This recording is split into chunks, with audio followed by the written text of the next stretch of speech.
Hi, I'm Susan Wallace, and I'm a hypnotherapist and a hypnotherapist trainer with hypnosisacademy.ie, and I just wanted to share a small story with you. I remember the time that I first started working with hallucinations in a classroom, and I had up front with me a girl I was working on, and she had a fear of cats. And so towards the end of the therapy, I wanted to be quite sure that I had completely eliminated her fear of cats.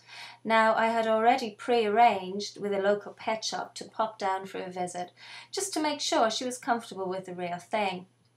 But I do like to test my therapy before my clients leave the therapeutic environment, because if they're okay in the therapeutic environment when thinking about the object that they were once terrified of, chances are they'll be fine when they encounter the real thing.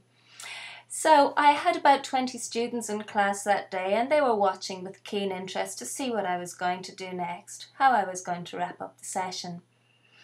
And just before I finished the session, I suggested to her that I had a special visitor who had come in specifically to see her.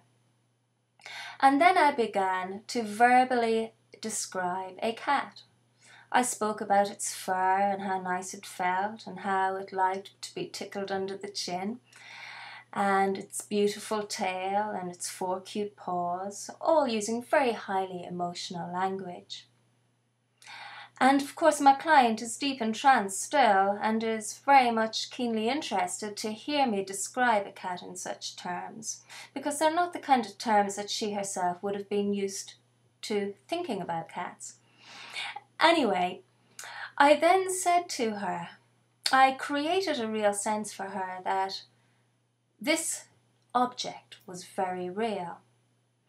And once I had created the hallucination mindset, I then asked her, I suggested to her, would she like to open her eyes? And then I said to her, would you like to see my invisible pussy? Now, of course, with 20 people sitting behind me, you can imagine the absolute mayhem that occurred.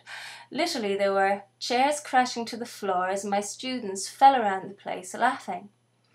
I did my best to keep my cool, but of course my face went bright red. Nothing wrong with that, really. And my client opened her eyes. And here's the real whammy.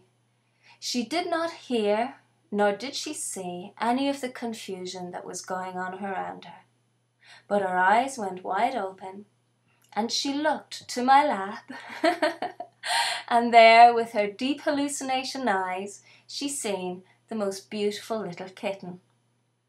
And then, to make things completely and utterly chaotic, she leaned up, reached forward, and need I say what happened next? Yes, indeed, she began to stroke my invisible pussy.